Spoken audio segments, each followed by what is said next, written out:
Next on Worcester News tonight, a new way to pay for gas. A look at how some drivers can now use their Easy Pass when they pull up to the pump. Plus, baseball season is here, but it also means one Worcester neighborhood is once again taking cover from foul balls. But first, we begin with developing news. Good evening and thanks for joining us. I'm Olivia Lemon. An Auburn firefighter is off the job tonight. He's facing multiple charges of indecent assault and battery. Court records show he made unwanted advances against a coworker while staffing his second job. Our Rosalind Flaherty is live in Sturbridge with the details tonight. Rosalind. Olivia, the incident allegedly happened at the Sturbridge Public Safety Complex earlier this week. This is a picture of Fire Lieutenant Adam LaFlash from the Auburn Fire Department. According to court documents, LaFlash was working his second job as a call firefighter in Sturbridge. The victim says he kissed and groped her inside the dispatch center. She says she told him to stop, but says he pulled on her arm so hard she thought it was going to fall off. The victim told police this is a pattern of behavior and she didn't welcome it. She says she blocked his number after he allegedly kept messaging her previously. According to documents, LaFlash told police the victim invited the encounter and denies saying she said no. He also told police the victim sent him suggestive pictures on social media. The Auburn Fire Department released a statement saying LaFlash has been placed on paid administrative leave pending the outcome of court proceedings in their own internal investigation. We went to his house for comment, but no one came to the door. He posted bail and was ordered to stay away from the victim. We also reached out to the Sturbridge Police Department for comment, but they declined to answer. He will be back in court June 10th. Live in Sturbridge, Rosalind Flaherty, Worcester News Tonight. The Auburn Mall was cleared Tuesday morning for reports of a man with a gun. Police say there was no active shooter at the mall. They say an unarmed male who had called 911 was arrested for making terroristic threats. Surveillance video shows officers responding to the scene. The mall was evacuated and nearby schools were put into a brief lockdown. A rainy day in the city and it looks like it isn't going anywhere for the next week or so. Let's get a first check of our forecast with meteorologist Tim Kelly. Yeah, the sky tried to brighten up today. We barely made it to 50 at the airport, 39 this morning, 0.16 inches of rainfall. Not far away to our south, it's in the 80s. Then there's a clash of the air masses with severe weather from Indiana to Texas, a snowstorm going from Colorado to North Dakota.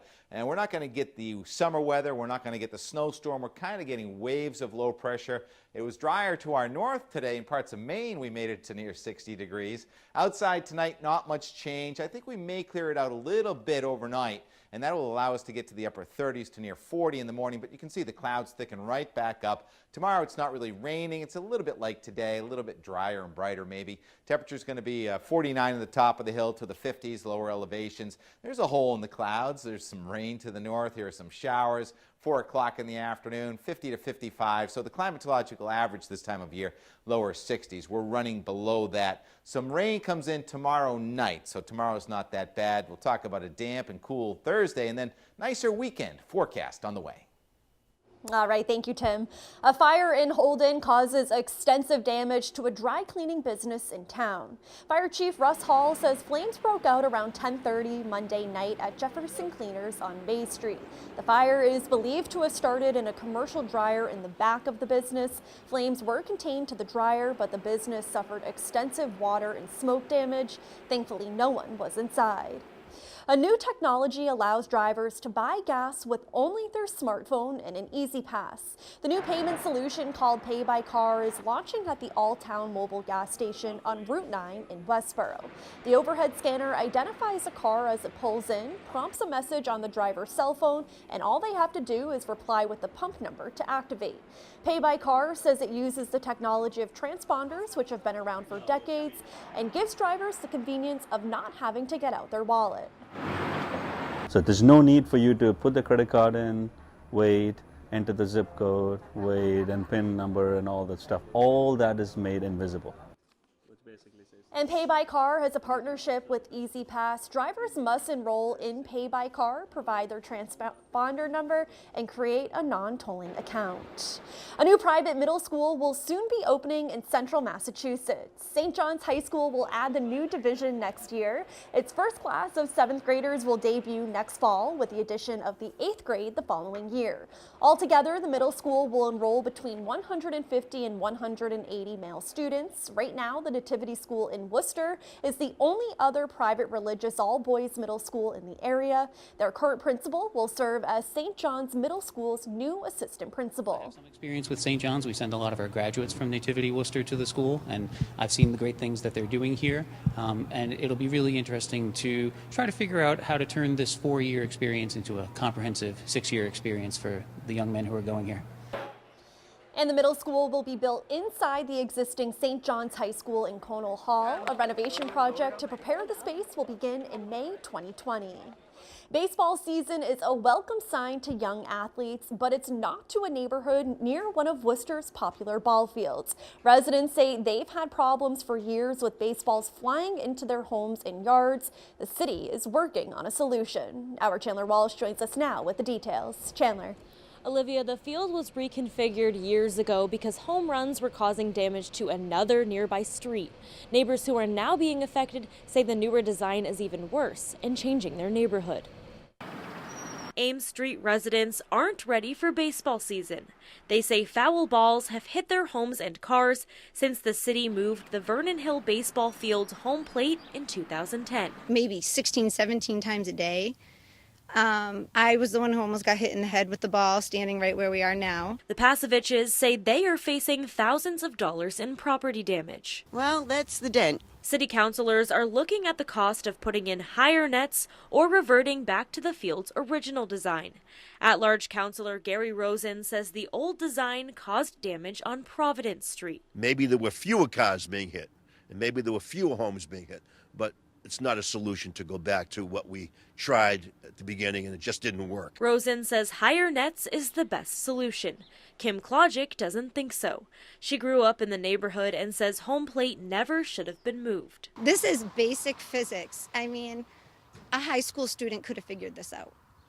And you have engineers that couldn't predict that these balls were going to come over and hit our houses. Klogic is a softball coach and supports the program, but says she worries about her young child playing in the neighborhood. Balls have come back into the backyards of the properties. They've actually bounced off the roofs and gone into the backyard and almost hit some of the kids. Rosen says there likely won't be a solution until next baseball season. If we're going to continue baseball there, we can't tell the neighbors, you know what?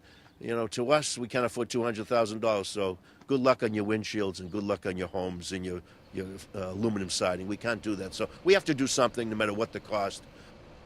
The foul balls are on the agenda for tonight's city council meeting. Rosen says a third option would be to repurpose the field for another sport like soccer and move the baseball league to a different location. Chandler Walsh, Worcester News Tonight. Worcester's first medical marijuana shop will soon be celebrating another first in the city. Good Chemistry is opening for recreational marijuana sales May 1st, and neighboring businesses may see some benefits as well. Our Brittany Schaefer is here now to explain. Brittany. Olivia, Good Chemistry is joining just a handful of others in central Massachusetts who sell recreational marijuana. And being the first in Worcester, local businesses say they're preparing for a lot of foot traffic. Good Chemistry is gearing up for their first day of recreational marijuana sales Wednesday. We worked very closely with the city to work on a plan to have a smooth rollout. And for adult use only, not medical, it's going to be an appointment only for at least the first 7 days. And we will also have 5 police detail there as well.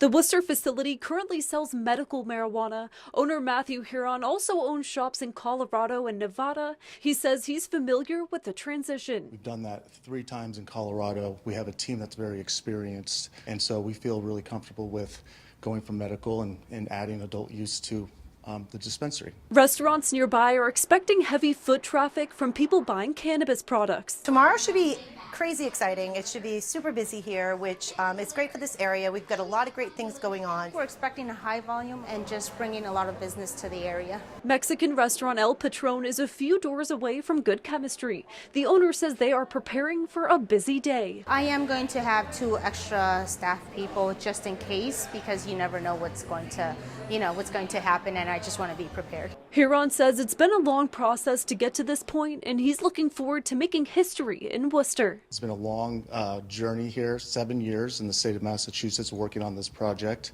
And we opened finally in August of last year, and now adult use. Both restaurants say they see security outside of Good Chemistry often, and they've been great neighbors. Olivia? All right, thank you, Brittany. And in order to visit Good Chemistry on opening day, you do have to make an appointment on their website. They also provide a map of where to park.